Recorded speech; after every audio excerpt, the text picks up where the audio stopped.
Same as every week. All right. How long I have to take this? Oh, wait, we're live. Yes, we're live. Hello, everybody, and welcome to the WP Roundtable. My name is Jason Crawford, coming to you from Medellin, Colombia, and I am the green button pusher. If you need to hire somebody to push green buttons, that's what I do for a living. And here we go. Is it my turn now? No, I'll go. I obviously am the guy who has his red button pushed often, and I just can't work like this. So anyway, I'm Mark. I'm in Milwaukee, Wisconsin, and I'm still purging my office, which is an ongoing thing. So there you have it. It looks really good, Mark. Thank you, thank you. I have rearranged everything in here. It shows. I can tell you're making progress. HGTV called. They want to do a segment. Yeah. All right, hey guys, I'm Kyle. I do WordPress stuff in Jackson, Michigan, and I'm really excited to be here on episode 94. And we've got Devin Walker with us today from WordImpress, the GiveWP plugin. He's the lead developer behind that awesome project that I'm sure you've all been hearing about. And he's also one of the co-organizers of WordCamp San Diego. So we've got a lot to chat with Devin about today. So Devin, you want to say hi real quick? Hey, what's up, guys? Really happy to be on here. Thanks for inviting me. And ready to talk everything WordPress. Awesome. We got a lot of topics to cover. Devin is involved in some pretty cool stuff, and I've been excited to have him on the show for a really long time now.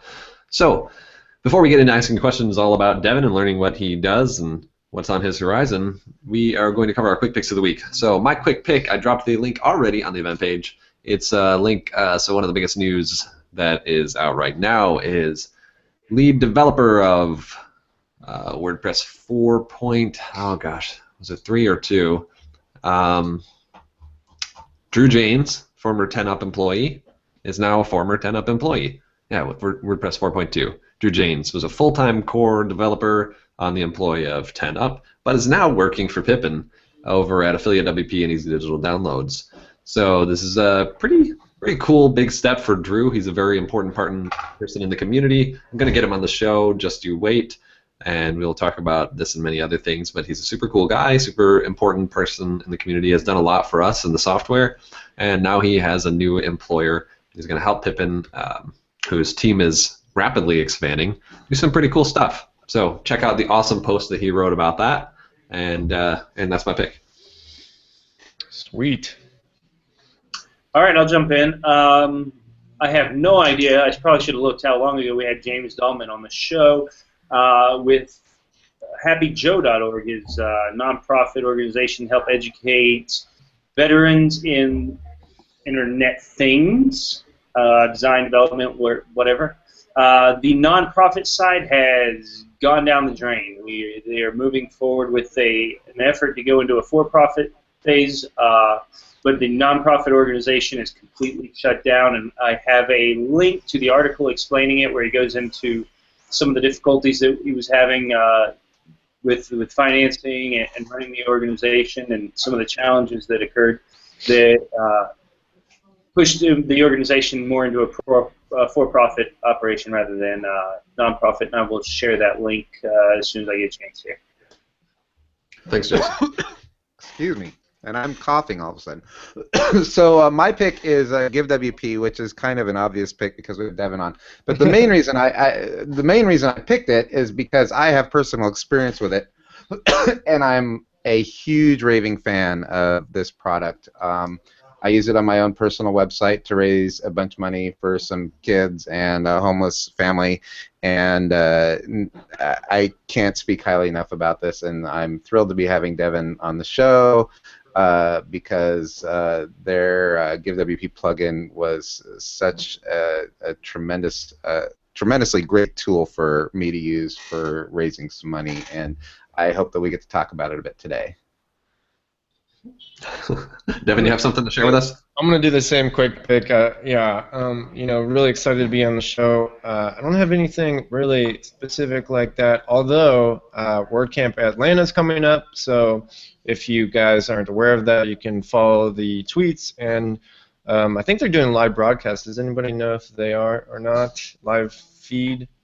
They should be, but if not, check out the videos on WordCamp.tv. I heard it's really good one, and Carrie from Found Art Photography will be shooting that WordCamp. She does a really good job on the photography on all the camps she goes to, so check out those pictures online as well. Sweet, sweet. Yeah, thanks for sharing that, Devin. No problem. Good picks, you guys. Good picks. All right. So we want to learn about Devin. Let's transition into talking about Mr. Walker. And Devin, I haven't heard too much of your backstory. I don't know if you had too many opportunities to appear on other podcasts or not, but we would love it if you could just take us back a little bit. Let's start at the beginning. Before you had any kind of a career going, when you were younger, what is it that you actually wanted to do with your life? Growing up, when it says as a child here, I was like, when I was a child, I'm pretty sure I wanted to be like a monkey trainer or something. Isn't that what always? I really didn't know what I wanted to be when I was growing up. Even when I went to college, I had to literally take a course that was like, let us discover your major with you together, and you take all these tests. And because I was going to be undecided until the end, but after I took that course, it's like, you're good at writing and you like computers, so why don't you become a online journalist? And so I went into a journalism major, and then I graduated with that degree, and didn't go into journalism. I went into IT as a technical writer, and then kind of stumbled into programming through the needs of this enterprise I was working for. They started me off building in .NET with SharePoint, 2003 version, and then 2007 version came out, and I was like, oh my gosh, this is the CMS of the future.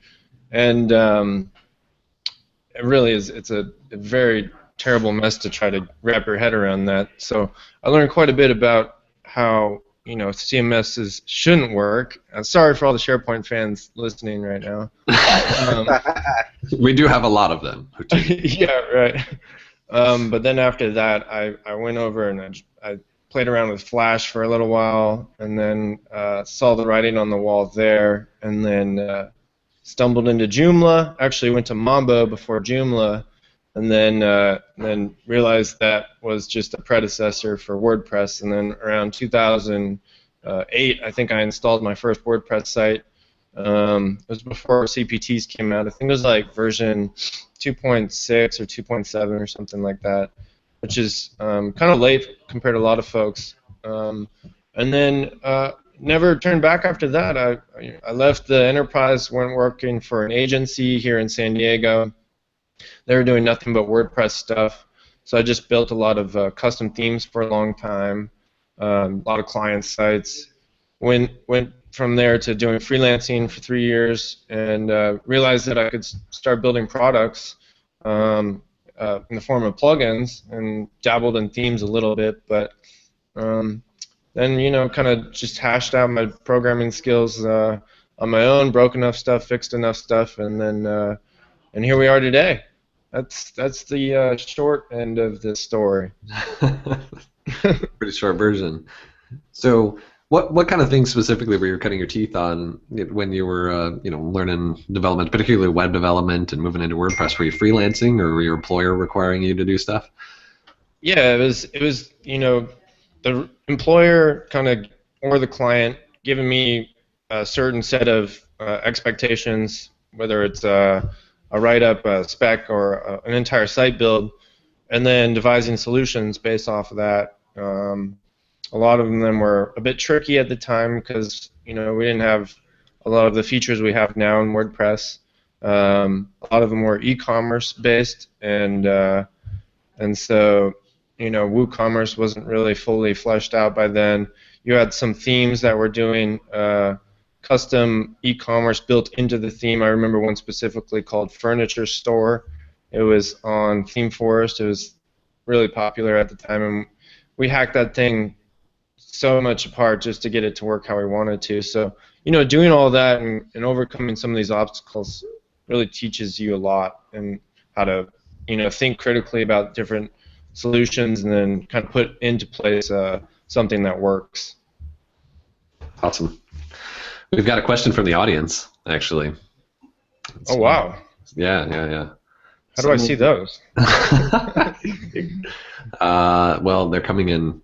They're coming in, I assure you, and I'm filtering them. But someone wants to know, are your muscles real? Absolutely. There is no performance-enhancing things here. And it's probably somebody I know that's asking that, huh? I would think so. This person also wants to know, client work or commercial plugins, which do you like better? Oh my gosh, commercial plugins all day, but you definitely have to be supporting them. So if you're doing commercial plugins and you're not supporting them, it's not going to be as fun as whether you have a documentation that backs it up, a good support team that backs it up, and then you're constantly fixing and improving on your plugins. So if I didn't have the whole support team in place, I'd be leaning more towards product or services, excuse me. But I come from a family that has a really big software background, not a lot of services, and we just kind of did services to justify or to bootstrap the products, and now we're kind of seeing that pay off a bit now. Wow, that's interesting. So you would say that you were deliberately providing client services as a way to fast track and fund what your real objective was, to contrast that with many of us else in the agency world who start freelancing and providing client services, and along the way get this grass is greener on the other side effect and decide that products are a very alluring venture instead. Totally. I mean, that's the way I started off. I was, just freelancing, and I'd always have to be, it was dollar for hours type of thing, and then I came out with my first plugin. It was called Yelp Widget Pro, still in the repo, and I would just go look for APIs that hadn't been developed on, and either create a little widget for it and a shortcode and start selling that. And then once it started selling, I saw a couple, actual money coming in. I realized I could start building a business out of it. And you're not going to make a bunch of money just making little widgets, but you need a really good idea, something that's disruptive that will, people are going to look at. It's going to turn eyes. Awesome. Yeah, right on. So how about during your freelancing time and while you guys were doing client services, can you think back on a time when you had maybe what you would consider a nightmare project? It just went terribly south. Something that you just look back on and you're like, oh gosh, I'm so glad that is over. During the time you thought it never would be. There's been a lot of those, and I'm going to say there's been more successes, definitely, way more successes than the nightmares. But we've had so many. We built a lot of flashy type of architectural sites, and with large images. HTML5 video and very advanced kind of showcase pieces, and the struggle is there. A lot of these clients, they want it to load super fast. On phones, they want it to be all seamless with HD Retina images, and they're never happy with the end result. It's either too slow, the image is lacking quality, the video doesn't load in some obscure browser, it doesn't loop. You just have needy clients where it's never perfect for them, and they're gonna, make scope creep your nightmare. And the ability to say no is tested by some of the contracts that we put in place. So I can't name any specifics, but I'll give you an idea that it is those showcase architectural pieces that we did for a while, or sites, I should say. Well, I want to know, kind of go back just a second. What brought you to WordPress? You said you went through all these different, from .NET all the way to Joomla and so on. What was it that originally told you WordPress is where I want to be, at least at that point? I think just after struggling with so many of these other content management systems, just to install WordPress and see, the admin interface and how clearly you could use it, how simplified it was, and how well the documentation was laid out, the codecs, and definitely the community. You can't underscore that even more. Like, I saw that there was a WordCamp San Diego back in the day, and then that kind of turned me towards it even more. And then, you know, going outside of the enterprise world, all these agencies were really pumping WordPress expertise. You know, you need that to get hired here. So that helped me along the way as well. And I was like, oh yeah, I know WordPress, and kind of knew a little bit, but really got to know it after I got my first position at the agency. Nice. And what would you say maybe some of the best changes are that you've seen with WordPress as a whole since you've been a part of the community and using the product, the software? Yeah, so I think the best changes I've seen are, you know, definitely improving on the interface. I love that it's so they just constantly are updating. You know, the MP8 I think, or MP6 was called. It's a bit old now, but I really still enjoy it. I think that the flexibility of it is really second to none.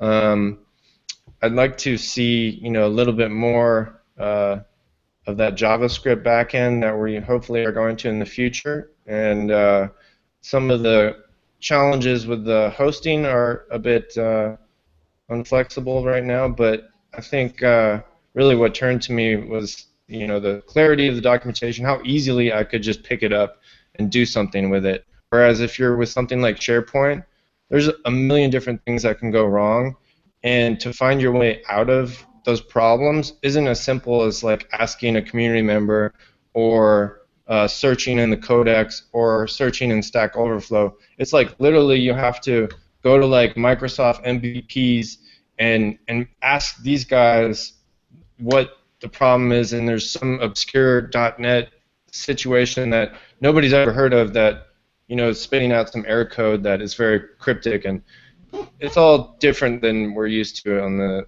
WordPress space. Good answer, thanks. So I want to go back a little bit. Walk us through the milestones of WordImpress, the company that you're a part of, from its inception to any major evolutions that the company has taken to where you are now. Wow, that's a really good question.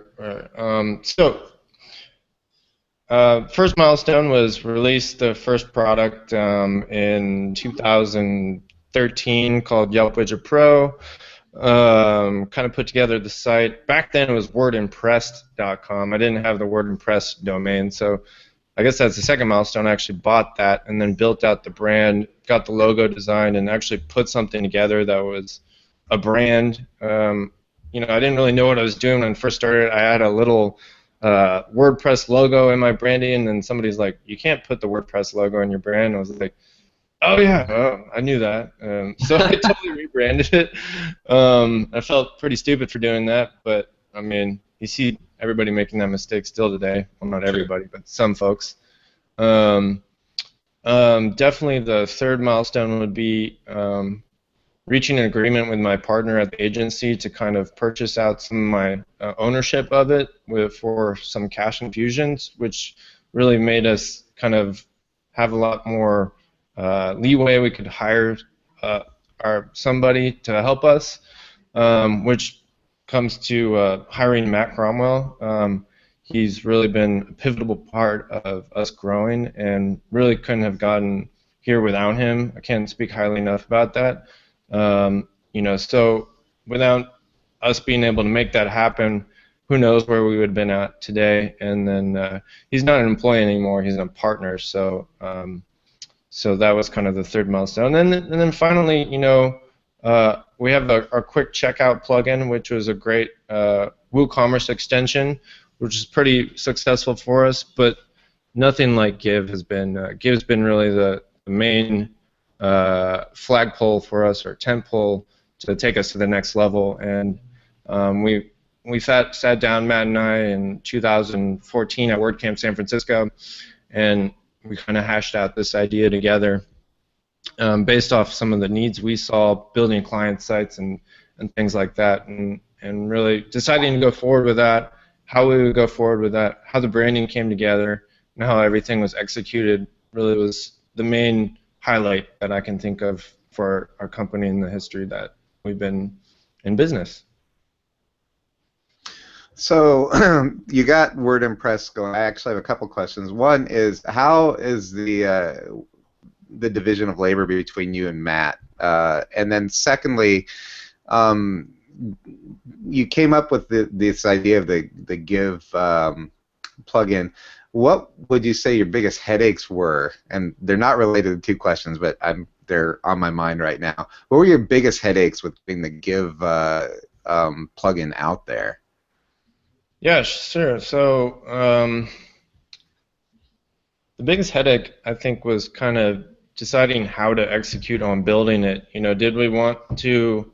I know we wanted to get to market quickly with it, but we didn't want to have anything cheap and not very feature-rich. So we knew there was a lot of existing code out there and different plugins, and it was all GPL. Deciding whether how we could execute upon that and put our own, twist on it to fill this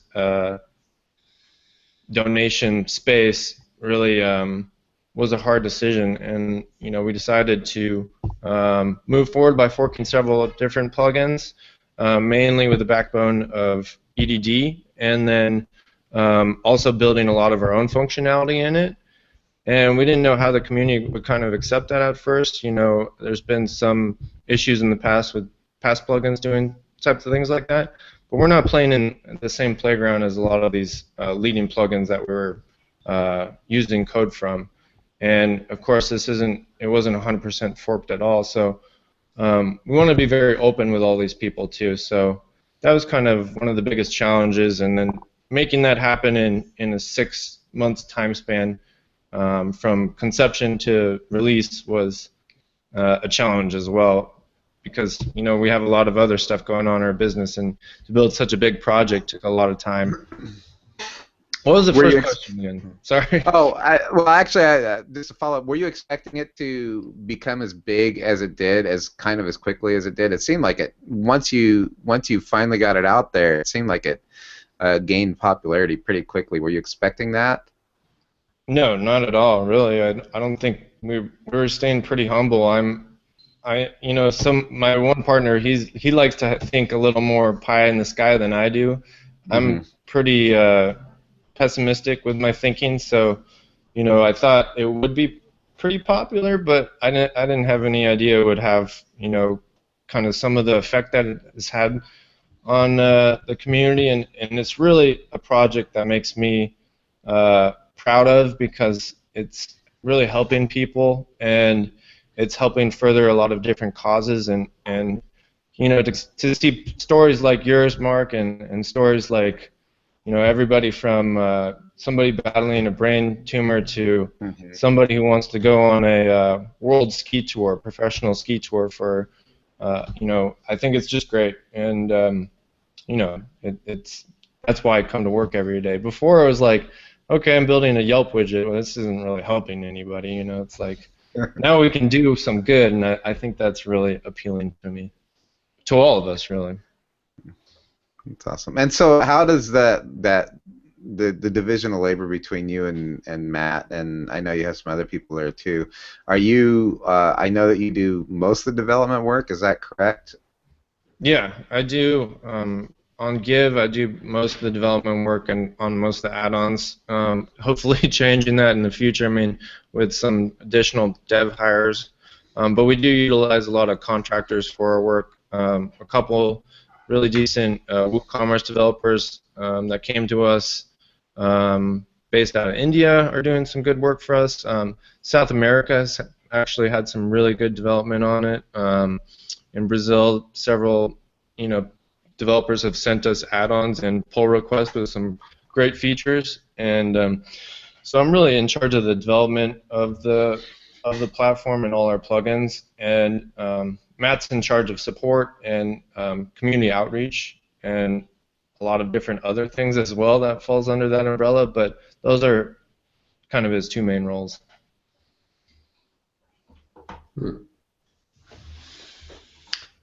So tell us a little bit about the monetization strategy for Give.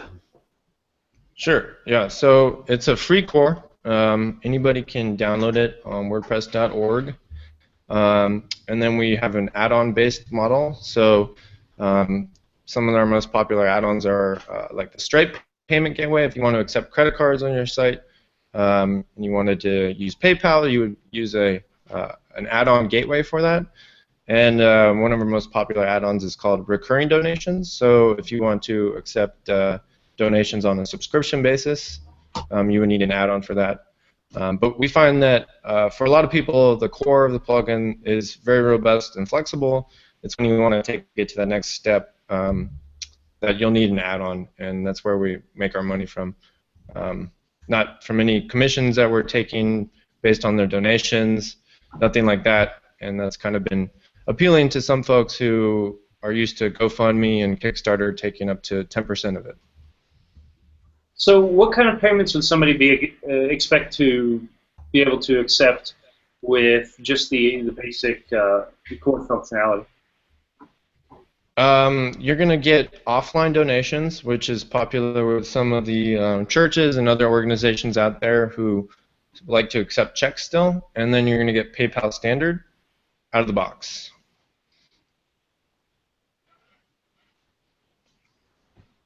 Which I will tell you is all that I've used, and it worked. It really did work just out of the box. I truly had it up and running in less than an hour. It was the coolest thing ever. That's good to hear. Yeah, PayPal's been pretty popular. I mean, most people use it, and you know, we've been thinking about looking into adding Stripe as a free add-on. I know WooCommerce has recently done that, and Stripe is kind of encouraging some folks to do that, but it's one of our most popular add-ons right now. So we're gonna have to talk to Stripe and see, you know, what kind of deal they're hashing out with WooCommerce, if they're open for that. I know, for instance, EDD has Amazon Payment Gateway out of the box now. You can just install it, and that's included. And I know Amazon's kind of helping out EDD in the development of that. You know, we're looking at our possibilities with that because it'd be nice to have something included in core. Cool. Thanks, Devin. So I wanted to know another thing. I've been making some observations, and I think you have as well, about the monetization strategies and some of the business models in the WordPress product space and how they've kind of been evolving over time. And it seems like there are some trends that are catching on. What observations have you made recently about other plugin businesses, you know, taking different steps, moving a little bit outside of what we've traditionally seen in the product space, and how have you incorporated that into your model? Right. So the biggest step that we've seen lately, and this just happened within the last couple of weeks, I think, is rather than manual renewals, you're having subscription-based renewals for your licenses. There's no secret that when you have manual-based renewals for your plugin licenses, you'll get, you know, pitiful results on your renewal rates, and that makes it hard to judge your cash flow, judge your income, and build your business when you are kind of guessing at the rate, or if it's lower, it's like under 20%. It's very not good, right? You're losing customers. People aren't getting updates. They're going to come back, ask for support, things like that, when their license is expired. So one of the big shifts that, you know, has been talked about a lot last 2 weeks ago at Pressnomics, and still continue to be talked about now, is just going on the subscription-based model, where when you buy a license, you're going to get auto-renewed in a year, and this is something that's a new functionality to Easy Digital Downloads that integrates with the software licensing add-on, that we can now do this, and you're going to see a lot more people doing this in the future.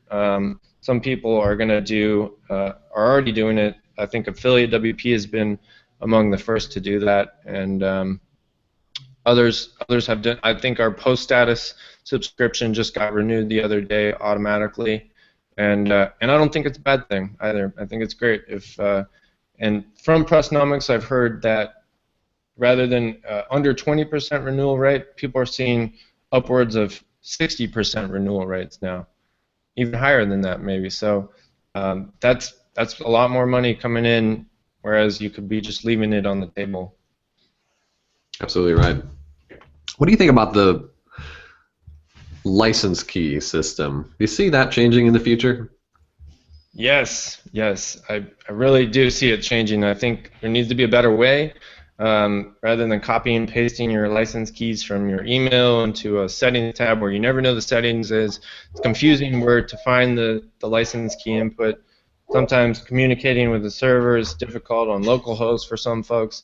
It needs to go into either, there were some ideas being thrown around at Pressnomics that you could do an OAuth authentication with a server and then have access to everything like that. I'm not sure exactly the technical, how it would be solved technically, but that's one idea that was being discussed. And then, also making it easier for, if I'm a developer or freelancer and I purchase a license for a client, making it easier for me to hand that off to them and to offload that, rather than, that not being easy to do and difficult. How was your experience at Pressnomics this year? Oh, so good. I mean, I had a great time. I got to meet so many people I wanted to meet. This is my third year going. It was Matt's first year. I think he had a wonderful time as well. It was very tiring, but at the same time very fulfilling. And a lot of the presentations that were very inspiring. Corey Miller had a great one to start off. I think he recently posted that publicly, so you should check it out. And it's unlike any conference in the WordPress space that I've been to.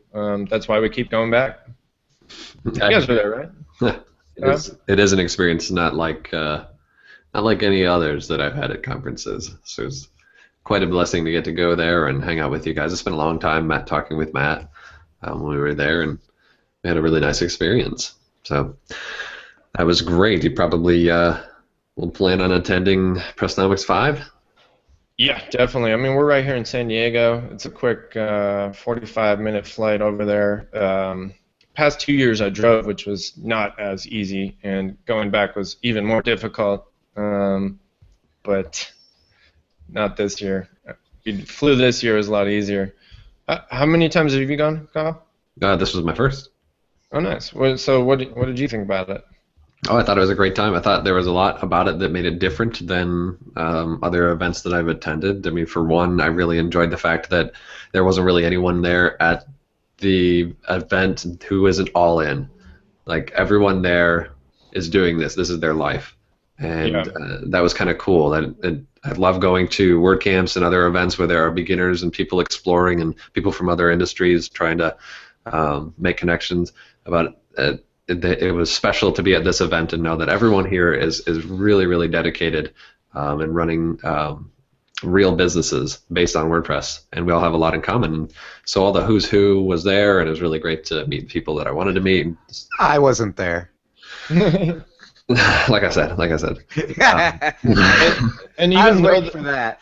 And even though all the who's are there, it's not like nobody's approachable. Everybody wants to talk and discuss what you're doing, find out what they're doing, and find out how you can work together. Everybody was open to going to lunch. There wasn't like this kind of clique or the good old boys type of attitude that you see at a lot of other conferences outside of our industry. Yeah, you're absolutely right. I'm always impressed by that, and I find it so refreshing and exciting to be at events like this and to really get the sense that everyone is very, very approachable. And there are people that maybe I've been following for years, and it's kind of a big deal to bump into them in person. Like, this is cool. But just to be received so well, so warmly by everyone there is so nice. So nice. Now, have you been to PrestigeConf or Loopconf before? I went to Prestige last year. Haven't made a Loopconf. How does it differ, do you think, between Pressnomics? Because I haven't been to either one of those. Ryan Sullivan's a good friend of ours, which makes me feel a little guilty. We should be going to Loopconf, but what do you think about the differences between the two? So I think Loopconf sounds amazing, and I've had great conversations with people who raved about it. It sounds, like the developer version of Pressnomics, which is the business version. Right. So I would put it, from everything that I've heard, sounds like it would be the developer equivalent of Pressnomics. And I am more on the business side of our business, so Pressnomics is something I get a ton out of. Loopconf would be something that I would strongly consider in the future. They're both like, from the sounds of it, single track events with top-notch speakers. A lot of cool stuff coming out of that. And Prestige seems a little different in a lot of ways. I attended PrestigeConf in Minneapolis last summer, and I really enjoyed my experience there. It was a much smaller event, very intimate, and it was very coordinated, and it was focused on great content. So every session, everyone attended every session, and everyone was as engaged as possible in every session as possible. So they worked to make very engaging sessions and get everyone really involved in them and learning a lot. And then there would be breaks where everyone left the room and everyone was networking and talking and eating together. As opposed to bigger events like Pressnomics and WordCamps and stuff where you may choose to go to a session that interests you, or you may choose to enjoy the hallway track and network for a while. Right. A little more freestyle. So those are the differences that I've observed. Cool. Yeah, I mean, I think we're interested in both of those going, but there's so many WordCamps, it's hard to make time. We've already been to, it's not even halfway through 2016, and we've been traveling like crazy with all these events coming up. So it's good to be kind of take a little break and get some actual work done. Yeah, I agree. There's a lot going on, and there's a lot of other events out there too. I'm finding it pretty fun and exciting to explore events outside of WordCamps, which have been the primary thing I've attended for a few years now. But I'm going to San Jose next week to hang out with your partner Matt and speak at a nonprofit technology conference, and all kinds of other stuff going on like that. So the industry is just chock full of fun things to attend. Absolutely. So let's see. Tell us a little bit about supporting your products. How does that work? Yeah, so when we first started off, we were using BBPress with a bunch of different add-ons, attachment add-on, canned messages add-on, all sorts of other add-ons. There's like a toolbox add-on, but we were using a form-based support system for a long time. I was a believer that users would actually spend the time to search for their problem and solve it on their own, either using Google or our built-in search, and that would lessen the amount of support that we would receive. That was false. And then I also thought that all the increased conversation on our site would help us SEO-wise, which it was debatable in how much it helped, but I think it did in a way. But a lot of the stuff people would Google would be issues, right, and wouldn't be stuff that you would really want in the index a lot of times. So we decided around, 8 months ago or so to move over to Help Scout full-time. And the transition was very smooth. Our customers now are much happier with the email-based support. They get their answers faster, and also we have on Give we have live chat feature that's open for several hours a day that they can immediately hop on and ask simple questions. And we do form-based support too, just only on WordPress.org, which is the free support. And hopefully that's improving in the future too, because that's kind of a struggle. So to answer your questions, all email-based priority support via Help Scout. Great. So you have a good support team behind you, or are you very involved in it yourself? I do some support myself. Usually it's when there's a bug or something that gets verified, then it gets sent up to me. We have kind of like a first-tier level support, which kind of vets and clears the queue on some of the simpler questions that we might have documentation for, things like that. Second level support might go in front of Matt, and he'll kind of, if it's in need of documentation, he'll add some documentation, or he'll escalate it as a bug to me, or a feature request, or something like that. And that's where it gets in front of me, and an issue gets created in GitHub, and then gets either fixed in a future version, or we debate it, and it either gets closed out, but that's kind of the workflow, how it happens right now. So you've got a monetization strategy that heavily leans on premium add-ons for the Give product. And you are looking to get more third-party developers involved in creating add-ons to help expand the catalog, right? Absolutely, yeah. I mean, the thing is, we're really working right now on setting up a system that works for the developers and also works for us and our customers. We need to make sure that these add-ons are supported for a long time into the future, that these developers aren't going away, that they're responsive on bug fixes and things like that, and how we share the profits and share the workload is something that we're working with. Matt's really taking the time right now to figure that out in a way that's sustainable. Yeah, I'd be curious to know a little bit about how you are approaching tackling this complicated problem of wrangling third-party developers and getting the right people to build the right things and support them in the right way and make them the way that the customers want them and make them stable and not abandon you in the end. Right. Well, there's definitely a tricky way to balance all those, and of course you're not going to make the correct decisions all the time.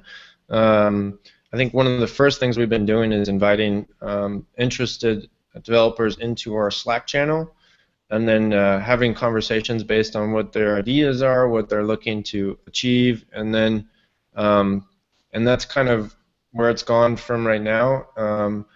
And then once the product's in ready to be reviewed, then it goes in front of me, and then eventually it'll go up on our marketplace, on our website, on the add-ons space, and then we'll be sharing profits from there. But it hasn't reached that point yet, and we're going to fast track that and get that out in the next couple of weeks, because there's definitely interest in that, and we don't want to have people being frustrated, developers being frustrated with us that we're slow to act and they just decide to sell it on their own or something like that. We want to be responsive and open, just like the WordPress community is. So imagine we've got an audience of eager developers looking to create things and trying to figure out what their next project is going to be. Mm-hmm. What can you say that would get those developers excited about building some awesome add-ons for Give, and what steps should they take to get involved in doing so?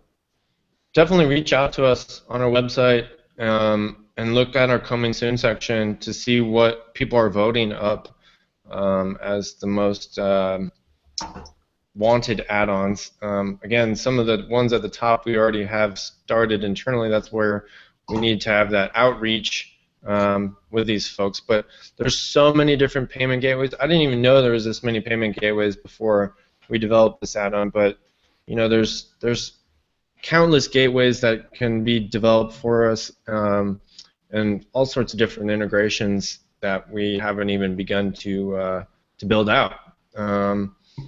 There's plenty of opportunities with peer-to-peer funding. There's plenty of opportunities that aren't even on the coming soon page. So if you have an idea, and we haven't put it up there yet, we're more than willing to hear it. Awesome.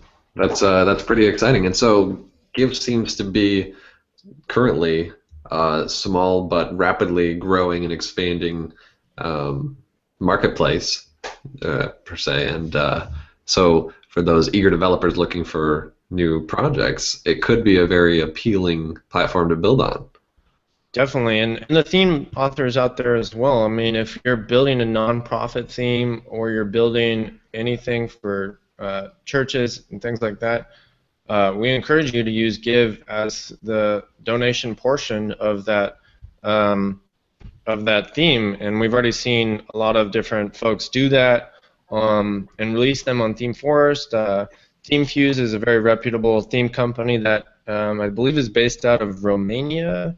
They just came out with a theme called Hope that uses Give. One of our best contractors, his name's Ibrahim. He's on Themeforest. He came out with a theme called Bethlehem, and they show what Give can do if you give it a bit of style and some attention to detail on the front end. We purposely don't provide a lot of styles so theme developers can easily shape it into something that you see with these themes. And we're looking to do more of that. We're looking to reach out to Envato and hopefully get a contest going with some sort of nonprofit niche. And I think that's a good way that we can expand our reach into the marketplace is offer more customized themes that use Give as the donation backbone. You know, one of my observations for as long as I've known, which hasn't been that long, but much longer, following yourself and Matt, and I'm not well acquainted with anybody else on the team, but just the projects you guys have been working on, is that you're very observant. Right there.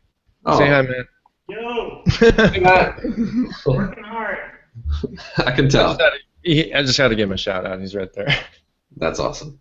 Thanks for doing that. Whatever I was saying. Oh, sorry to interrupt. My bad. No, that's great. So, an observation that I've made since I've been aware of you guys and the projects that you've been doing is that you're quite clearly very observant and analytical people when it comes to making decisions about your business. It's very obvious that you spend a lot of time getting advice, talking to people in the community, observing from what trends are happening and what other businesses have done, what mistakes other businesses have made, and what is working for other people.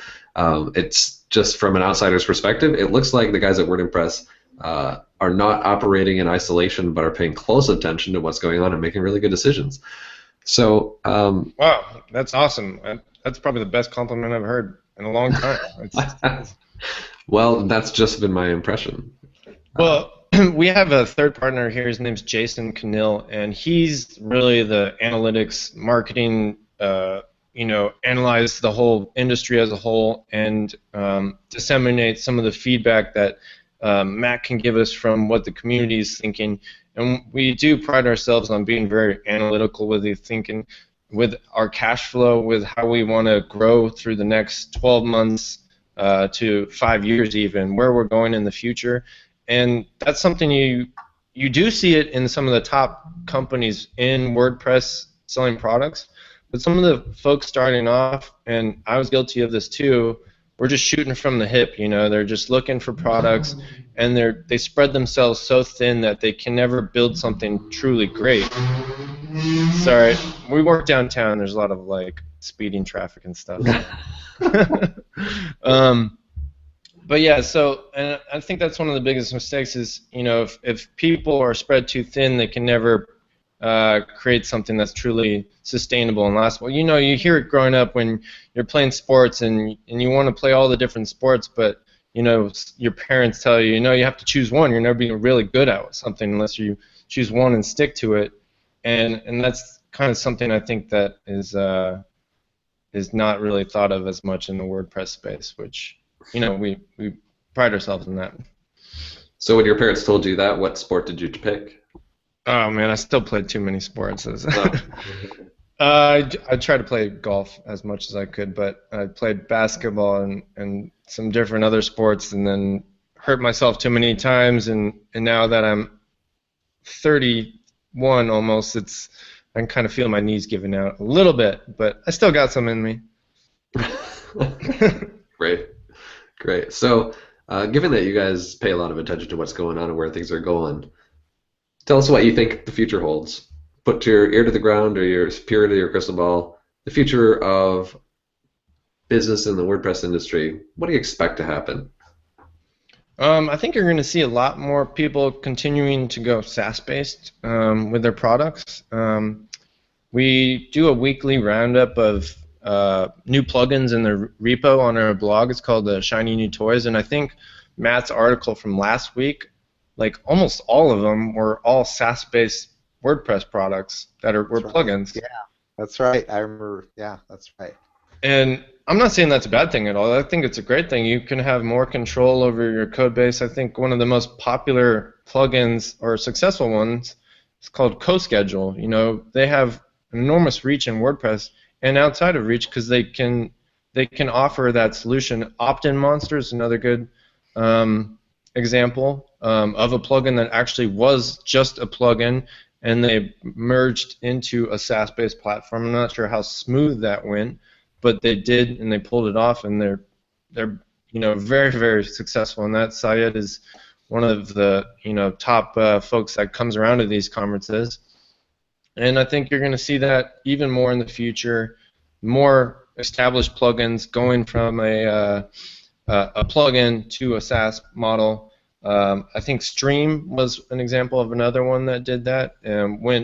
I think they actually went from a plugin to a SaaS back to a plugin. I'm not sure if that's the truth or not, but and that's, to be honest, that's something that interests us as well as going into that kind of marketplace or industry, whatever you're calling it. Well, I think the progress of SaaS-based industries are really interesting. It's kind of cool to see how different companies are switching that around. But I want to ask you about the community. You mentioned several times with your trip to Pressnomics and your involvement in various WordCamps. Outside of your own company's community, how do you get involved to participate in the WordPress community? Well, we have a couple meetups here in San Diego, one being the Advanced WordPress group that started here about 4 years ago by a gentleman named Michael Bastos, and he handed over the group to focus on a startup around a year ago, and he also founded the Facebook group, which is Advanced WordPress on Facebook.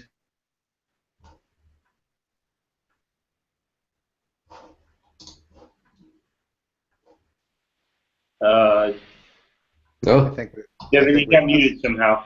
Yeah. Oh no. Oh no. Oh no. We lost sound from Devin.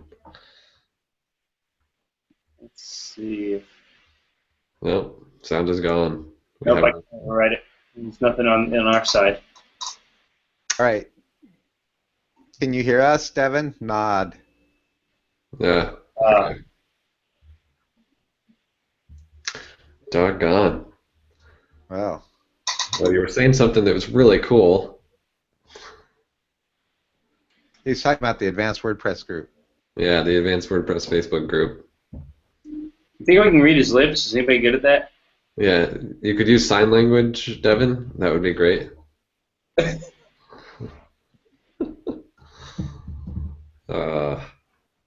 On this show, we call this pulling a Marc. Yeah. Wait just a second. I did it like 30 minutes in. This is like almost the end of the show. Oh, okay. It barely qualifies, just barely. So he only gets like a quarter of the Marc Award? Yeah. I don't know. It might even be a smaller percentage because it wasn't just the. I think there was a special guest we had on that was all yours. Your special guest that never made it onto the show because of computer problems. Oh, that's right, Sarah. That is true. That is true. Yeah. I left you guys for 1 week and came back. What happened? Yeah. It was, yeah, and I was like totally enjoying it because I was trying to do it from my back deck, and like, yeah, I remember that. It did go so well. All right. Well, we'll take this moment to thank our sponsors, Marc and Jason and myself. And the Chinese chicken. Chickadee China. Yeah.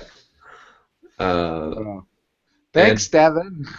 I guess I could throw in that for anybody tuning in that has heard about this Matt person that we've mentioned a number of times. Hello.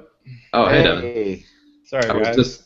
I was just saying in passing for anybody who stuck with us that this Matt individual that we've referred to a number of times is actually going to be on the show in about 3 weeks on April 4th for episode 98.